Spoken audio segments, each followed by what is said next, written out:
Well, it is 2026. We have not been here in a long time, but welcome back to Championship Rings. I'm Brandon Woods, host of Brandon's World. That is Unger to the Max, host of the Sports Room Talk Show, Josh Ungar. Josh, I feel like it's been a millennium since we've talked sports.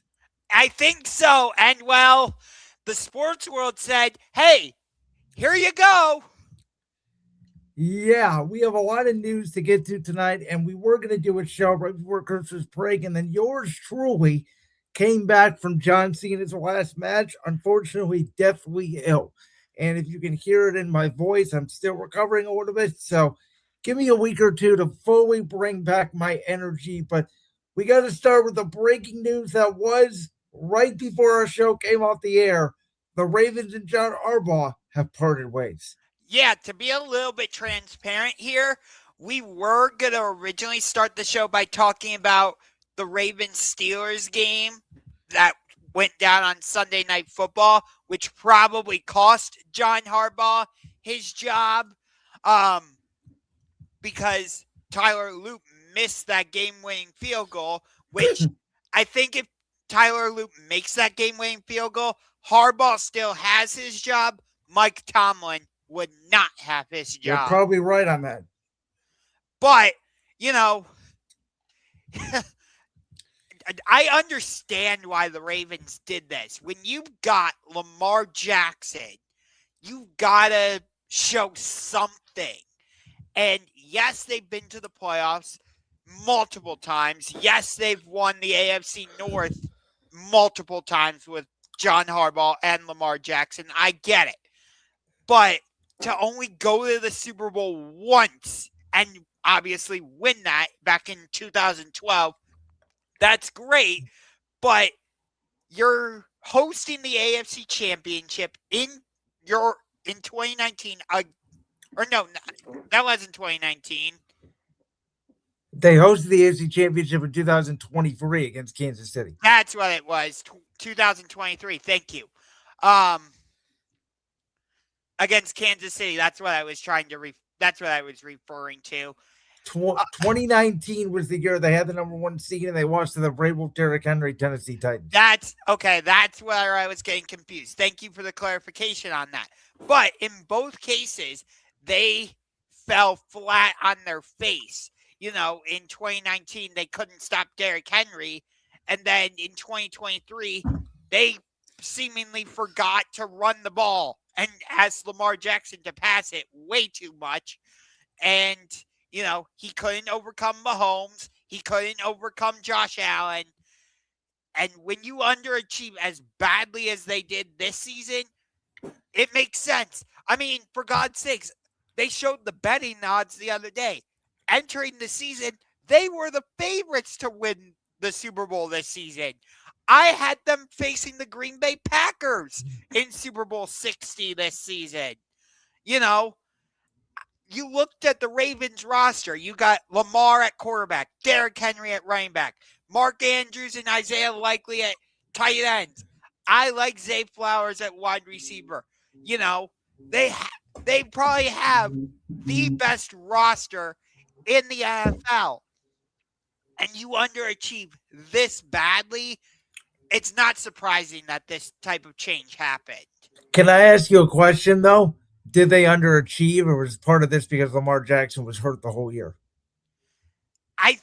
So that's a fair question, and I totally think it's valid to ask that. I think in this case, the answer is yes to both. I really do. Technically, Lamar did not play for, what was it, 6 games? 5 games? Yes, I believe you are correct there. So, yes, it is fair to say they underachieved, but it is also fair to say, yes, they had to deal, with Lamar's injury. So I think in this case, you can answer yes to both of those questions. Well, and I just think it was time. You know, this reminds me a lot of the Andy Reid, the end of the Andy Reid era in Philadelphia, where it was like, you know, he's been there for 14 years, but it's just time. It's time they need a new voice.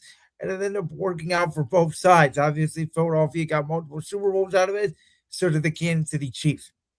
And I think the Ravens' job now, all of a sudden, I know the roster isn't great, especially on defense, but you got to find out about Lamar Jackson. If Lamar Jackson is truly healthy and he did not decline this season, all of a sudden, I know you got Pittsburgh to deal with, you got Cincinnati still to deal with, you got the Browns, and we'll talk about them in a minute. But if I got Lamar Jackson, to me, that is one of the most desirable jobs in the NFL this year. Honestly, and we'll get to like the NFL Black Monday stuff here in a few minutes, but if I had to rank desirable jobs, I would say number one is Baltimore. If Lamar Jackson truly is fully healthy, I would say number two would probably be the New York Giants because you got a young quarterback in Jackson Dart. You got a young wide receiver in Malik Neighbors who looks like he could be a star. And you've got Cam Scadaboo who, you know, yes, he'll be recovering from an injury, but you you can establish a run game there. And then at number three, I would say the Atlanta Falcons. You gotta I like Atlanta. They came on strong at the end of this season. So I was a little bit surprised in that regard that they fired Raheem Morris, but nonetheless. Um, So, can I make an argument? Because I think Harbaugh, listen, if he wants to take a year off, he's got every right to do so, and he might do that. But if he does not, obviously, I think the Giants would be the best fit for him, but I would make the argument for Atlanta. I think Atlanta would be almost the perfect job for him because one, he could pick his general manager. Two, he could decide, do I want Kirk Cousins? Do I want Michael Penix? What am I going to do with the quarterback situation? And three, you're in the division with Baker Mayfield, who you know from your time in Cleveland. Tyler Shuck, who looks okay, pretty good. Maybe he's a franchise quarterback, maybe he's not. And Bryce Young and the Panthers, who we'll talk about in the wild card round, who that's an up and coming team, but they're not this perennial powerhouse in the NFC. I think that's a place where if you want to get away from Jim, who, maybe you don't want to play in the same conference as your brother and have to face him potentially every year, I think that is a spot where Atlanta, he could go in and he could win right away and he could potentially have a lot of control there, unlike the Giants who still have Joe Shane. yeah, I no, I agree with you. But it depends though, because Harbaugh is in his 60s. Our team's gonna want an older coach like that, or are they gonna want a younger coach who's more with the times, if you will? And I don't think Harbaugh is like Pete Carroll, who is completely clearly over his skis in Las Vegas. Like Harbaugh did find a way to win. They went 8-9. You could make your argument if Tyler Luke makes that kick, despite all their injuries, they are winning the AFC North this year if Luke just makes that kick. So I think it was time, honestly, for both sides, but I think both sides could again win out of this situation. Yeah, it for me though it depends on who Baltimore hires, and the questions of is Lamar Jackson still going to be in Baltimore? Because yes, he has 2 years left on his contract, but there are all these reports now coming out recently. You know what I'm referring to, right? Yes. So like where so in that regard, where there's smoke, there's fire. But was So that a John Harbaugh thing or was that a Ravens decision? That's what we'll find out. right. That and I don't know the answer to that question, but with all this Lamar Jackson news, I can't just sweep it under the rug and say it's nothing. So, is it a guarantee that you're going to have Lamar next season? I don't know. Most likely he will remain a Raven. I can't see them trading Lamar, but you, you just never know. The NFL, it's crazy. Even when we get to the offseason stuff, once the Super Bowl is over, the NFL is still going to dominate the headlines, whether it's like crazy trades like we had a couple years ago, whether it's, head coaching news or stuff with the draft. But speaking of head coaching news, do you think that now that Harbaugh is on the market, some of these teams who have come out and said, yeah, we're keeping our head coach are now reconsidering? A team like maybe Indianapolis, maybe a team like Cincinnati, so teams like that. So I don't think he'd go to Cincinnati. I don't think he'd go to anywhere in the division. I don't Indy. I don't know if he'd want to go there because he doesn't know their situation with the quarterback. I think if there is a team out there where you have a quarterback, like I think Buffalo now, if they lose to Jacksonville, I think they would move on McDermott and try to get Harbaugh. I think that's the number one job now we have to be on the lookout for. But my point though, like, some of these teams who have come out and said, nope, we're not making a coaching move of any kind. Now that they see Harbaugh is on the market. Like with the Dolphins with Mike McDaniel. Sure they would. Absolutely. Exactly. Thank you for reminding me about the Dolphins. But that's why I specifically mentioned Indy and Cincinnati. Well, there is another head coach that got fired very early Monday morning. Josh, it's your team. The Cleveland Browns have officially fired Kevin Stefanski, but for some odd and may I please say dumb reason, Andrew Berry still has a job. The wrong person got fired. Kevin Stefanski should still be our head coach. Andrew Berry is the one who should be gone. All right, this thing. Okay, but anyway, I shall continue. Yeah, I loved Kevin Stefanski as our head coach.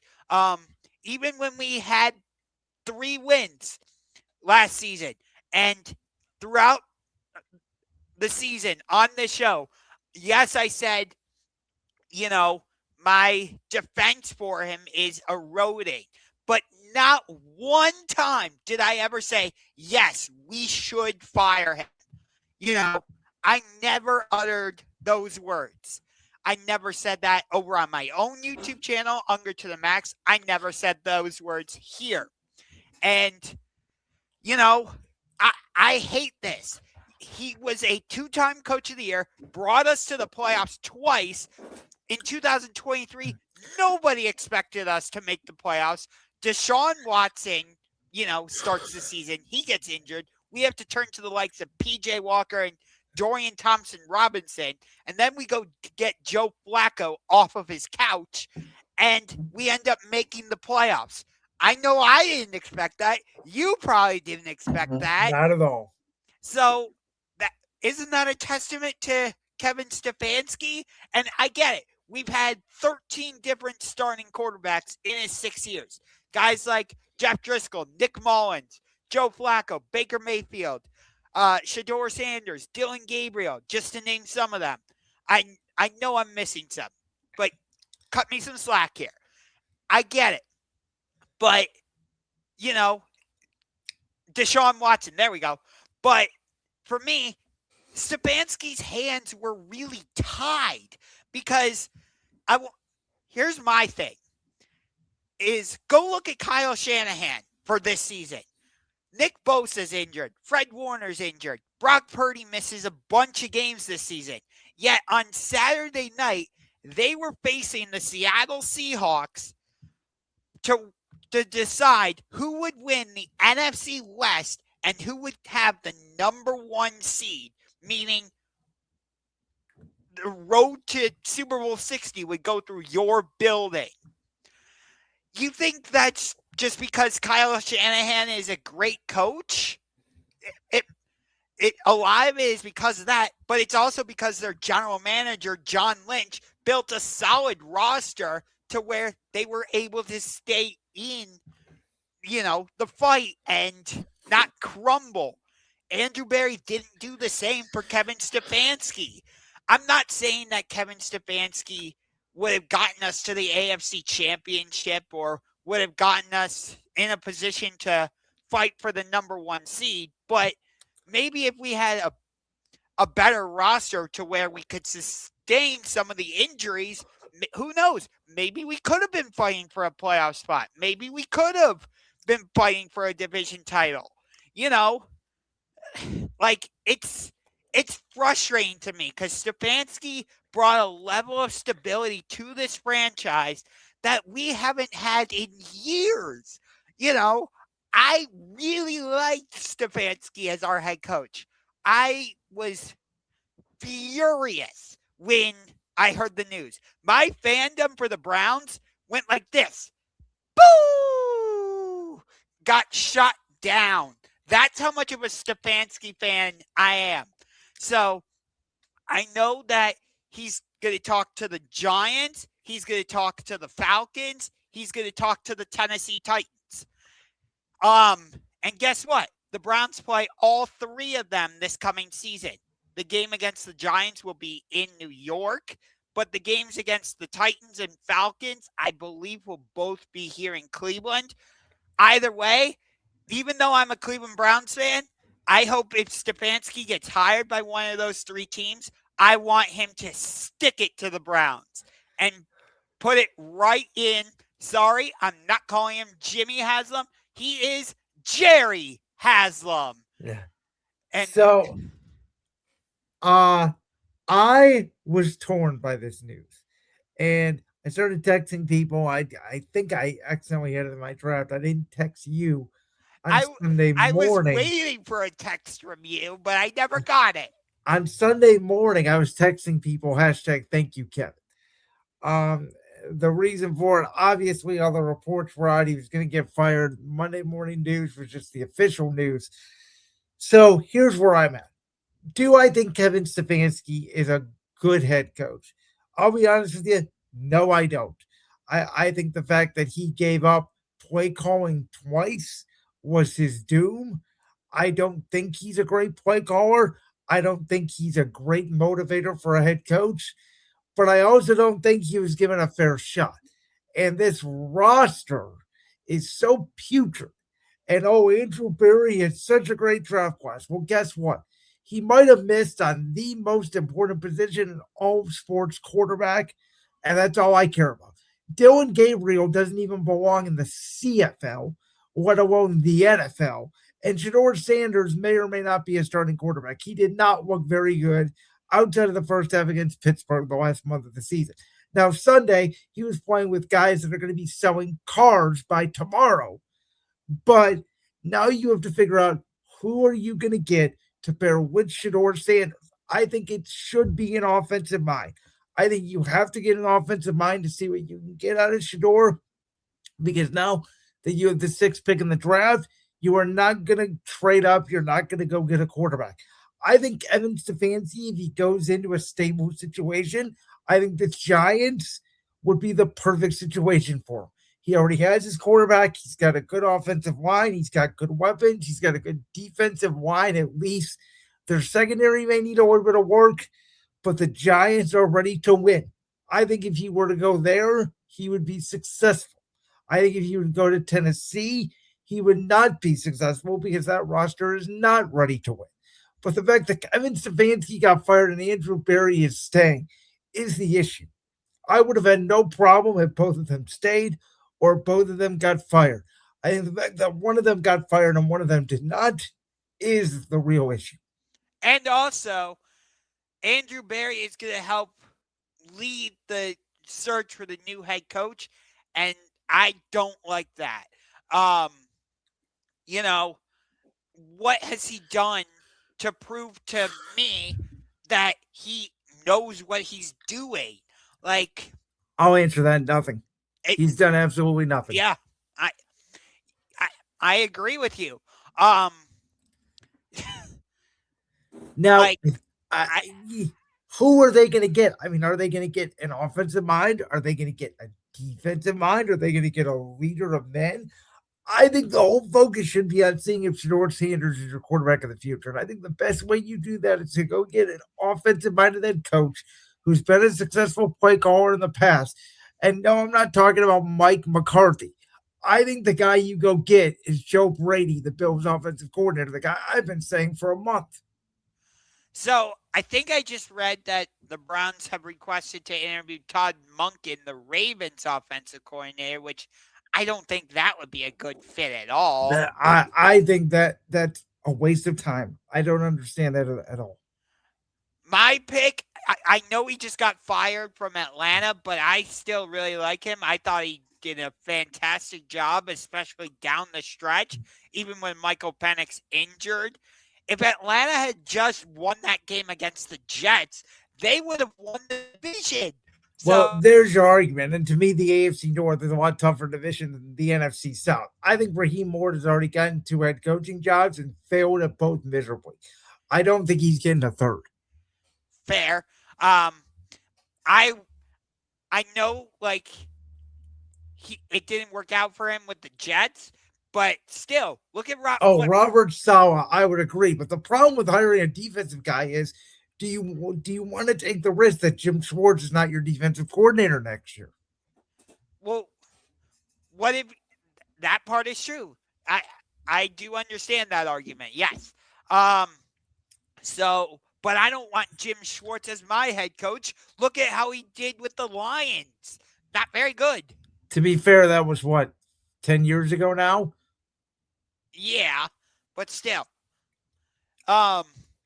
But I don't think Jim would be the worst head coach in the world, especially if you're using him for a stopgap year. I mean, if you don't, Jimmy said this roster was good enough to win more games, and I know you believe that too. No, it wasn't. The Kevin Stefanski got 5 wins to me out of a 3-win roster because you didn't have any skill positions on the team besides Harold Fan, who was a great draft pick by Andrew Berry. Absolutely, he replaced David Njoku. But this team has no weapons on the outside. You're not going to win like that at all, period. I agree with you. They won on Sunday because they got 2 defensive touchdowns. That's the only reason why they won, because the offense could not move the ball. Yeah. And also it was a meaningless game, but whatever. Congratulations to Myles Garrett. By the way, I'm breaking the all-time sack record in a single season. On the most wasteful, great season you could argue in the history of the NFL. Yes, that I agree with. But no, I feel like all the points you're making are just emphasizing what I said with the 49ers. Like, they sustained injuries, and yet Shanahan was still able to get them on the doorstep of the number 1 seed. I think if Andrew Berry had given Stefanski a better roster, I'm not saying he could have done the same thing, but you would have put him in a better position. That's literally all I'm trying to say. Maybe the comparison doesn't fully make sense, but do you at least get where I'm going with that? Yeah, and now let's rank these jobs. So obviously there are 7 job openings now. You have the Ravens, the Browns, the Titans, the Giants, the Raiders, the Cardinals, and the Falcons. We already talked about the little bit. I think the 3 most desirable jobs are the Ravens, the Giants, and the Falcons, though I would make an argument if you can get a quarterback for the Arizona Cardinals. They were a team that I thought was going to be a playoff team this year. They started 2-0, albeit against the Saints and the Panthers, and then they fell off the rails. But this team, they got Marvin Harrison Jr. when he's healthy. Michael Wilson came on at the end of last year. Trey McBride is a very excellent tight end. They do have Walter Nolan, Josh Sweat, Will Johnson, some foundational pieces on defense. They have dudes. It is a very tough division, but I think that they have players. And if you can find the right coach and the right quarterback, I think Arizona can compete. So it's interesting. Jonathan Gannon is one of the names being thrown around as a potential candidate for the Browns job. That's an absolute no for me. Fair know enough. He's from here, but no. And I've experienced Jonathan Gannon. He was the defensive coordinator for the Eagles in Super Bowl 57. And no, I do not want him back in any capacity in Philadelphia either. Fair enough. Just to finish up what I was saying, the Browns have, for me, we haven't had a definitive number 1 wide receiver since Jarvis Landry. Like, I would say since Josh Gordon. fair enough. But I'll say since Jarvis Landry, but like Amari Cooper, he had good statistical seasons while he was here in Cleveland, but I never felt like he was a definitive number one wide receiver. Jerry Judy's, he's had very good statistical seasons, but I've never felt like, oh yeah, he's our definitive number one wide receiver. So I just wanted to finish up that point. But in terms of my thoughts on other firings, the Raiders are such a dysfunctional franchise. It's not even funny. Like Antonio Peters only got 1 year there, and then he's done. Pete Carroll only gets 1 year, and he's done. The Josh McDaniels experiment, you knew that wasn't going to work out, but he only lasted like a season and a half. Like, I don't think he even lasted one season. but this, whatever, I don't even remember the timeline with him, but nonetheless, I to a certain extent, it feels like they're more dysfunctional than the Browns. We were saying the same thing about the Texans, and then they got D'Amico Ryans and Nick Caserio, and look at them. Yeah, I know. That's been a slam dunk for them. But, I will make a slight argument for the Tennessee Titans. Yes, I agree with you. They have a bad roster, but it looks like Cam Ward is their franchise quarterback. If you can get some good skill position players around him, that could be a desirable job. Yeah, I think that's a job that needs an offensive coach. I don't even think you interview any defensive candidates there. I agree with you on. I think you need a guy who understands offense, who can get the most out of Cam Ward and whatever receiving group you come up with. Yeah. I'll say this statement applies for both the Tennessee Titans and the Cleveland Browns. In the 2026 NFL Draft, I'm focusing on offensive line and skill position. Absolutely. And the Browns, by the way, may need all 5 new offensive linemen, which is very interesting. So I don't know. I do feel like somewhat this Browns defense is ready to win. If they get a wide receiver and you like Jador Sanders, this roster can win 8, 9, 10 games next year. But I don't trust Andrew Berry to do that. That's the issue. And again, it goes back to what I'm saying. Andrew Berry did not give Stefanski a good enough roster to really do anything. So it was never Stefanski's fault. I will continue to hammer that point home. In my opinion, it was never Stefanski's. Well, I don't think he's totally innocent. Again, he gave up play calling twice. And he's an offensive mind, and really their offense was never that good for the last 3 years. I'm not trying to absolve Stefanski from blame, but I would say maybe 90% of the blame goes to Andrew Berry, and I would say 10% at best goes to Stefanski. But in terms of this question, I'd like to put the Ravens number one, but because of the uncertainty with Lamar Jackson, I can't do that. I'm actually going to say Atlanta is number one. I would put the Giants number 2. I would put Atlanta number 3. You mean Baltimore, because you just said Atlanta number 1. Oh, yeah. Sorry. Atlanta's number 1, the Giants number 2, Baltimore number 3. Thank you. I would probably go with Arizona number 4. No, actually Tennessee number 4. There we go. Arizona 5. I would say Cleveland at 6 and Raiders at 7. Now, if the rumors are true, I believe the Raiders already have their head coach and their offensive coordinator and their quarterback, for that matter. From what I've heard, it sounds like Tom Brady, who is the minority owner, we've talked about this at length, but he is involved in the coaching search. It sounds like Brian Flores is going to be the head coach. Brian Dable is going to be the offensive coordinator. And Fernando Mendoza, that is obviously going to be their quarterback. Okay. That if those rumors turn out to be true, That would be an interesting spot because Flores, you still have that lawsuit going with three against three teams. I don't think anything has been settled By the with. way, for the record, I still think in that case they're still fourth in their division easily. Yeah. Um. Even, yeah, I would agree. Even though Kansas City, we don't know how long Mahomes is going to be And out. I and I would trade Max Crosby at this point too. By the way, I think you need to completely restart over. Yeah. I mean, you say, "Oh, he's injured. He can't play," and he Just posted. like Brock Bowers, and then they end up winning that last game against the Chiefs anyways because it didn't matter. Yeah.